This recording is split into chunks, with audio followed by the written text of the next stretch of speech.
बेगुनाह लोगों की मृत्यु हुई है, क्या कहेंगे आप? माँ महिषासुर मर्दिनी की पावन धरा शामल में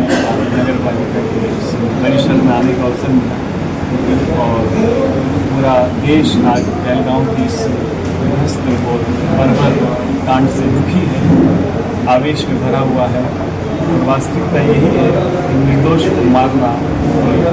बहुत बड़ी वीरता की बात नहीं है। जिन लोगों ने भी बर्बरता की उन्हें एक मिनट के लिए आँख बंद करके सोचना चाहिए उनकी भी बहन, उनकी भी बेटियाँ, उनके भी दामाद, उनके भी भाई हैं, यदि कोई दूसरा इस तरह का प्रहार करे तो उनके हृदय में क्या नहीं। क्योंकि जो आतंकवादी हैं, जो बर्बरता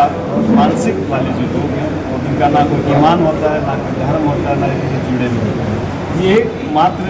यंत्र की तरह अपने जीवन को जीते हैं। इनके पास ना बुद्धि है, ना मस्तिष्क है, ना संवेदना है,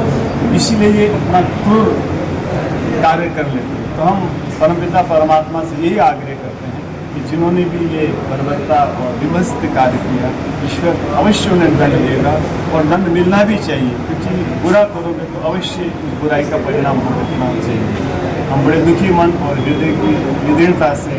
परमपिता परमात्मा से कामना करते हैं जिन लोगों ने भी इस बर्बरता को किया है वो कभी सुख से नहीं हो सकते।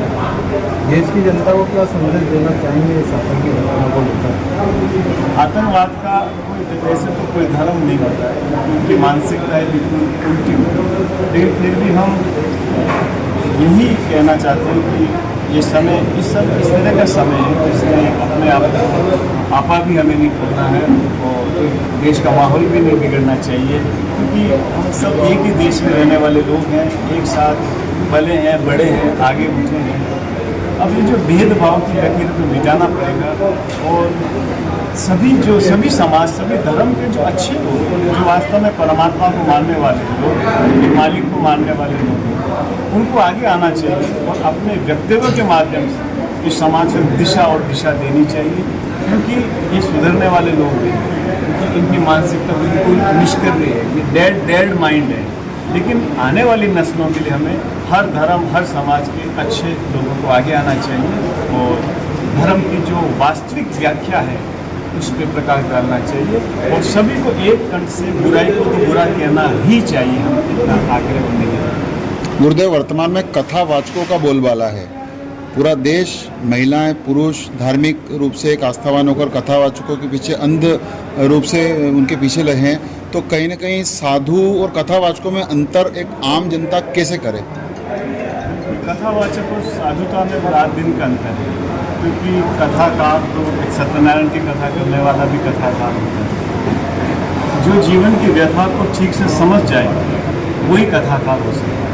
जिसने जीवन को जाना वो कथाकार हो सकता है, जिसने उस परमात्मा का अप्रतिम अनुभव किया हो वही उसकी व्याख्या कर सकता है। अब बात वही हो गई, पढ़े हुए तो हम 5 क्लास हैं और कहने की बात करते हैं तो एक हंसी भी आती है कभी कभी, बिना पात्रता के बोलना शायद हमारे शास्त्रों के अनुकूल भी नहीं है। और जो एक धार्मिक व्यापारीकरण जो हुआ है उससे भी आज हमारा हृदय दुखी होता है कि धर्म और व्यास की में बैठे लोग की प्रधानता व्यवसायीकरण जो है उससे हमारे समाज को हानि हो रही है, कोई लाभ नहीं हो रहा है। साधुता का जब आपने बात की, साधु का पूरा विश्व परिवार होता है। साधु अपनी साधुता के प्रकाश से, अपनी तपस्या के प्रकाश से पूरे संसार की मंगल की कामना करता है, जबकि कथाकार बस अपनी कथा के जो सामने हैं उनको भी मोटिवेशन या मार्गदर्शन कर सकता है, लेकिन साधु का एक बहुत बड़ा एरिया है पूरे विश्व की प्राथमिकता।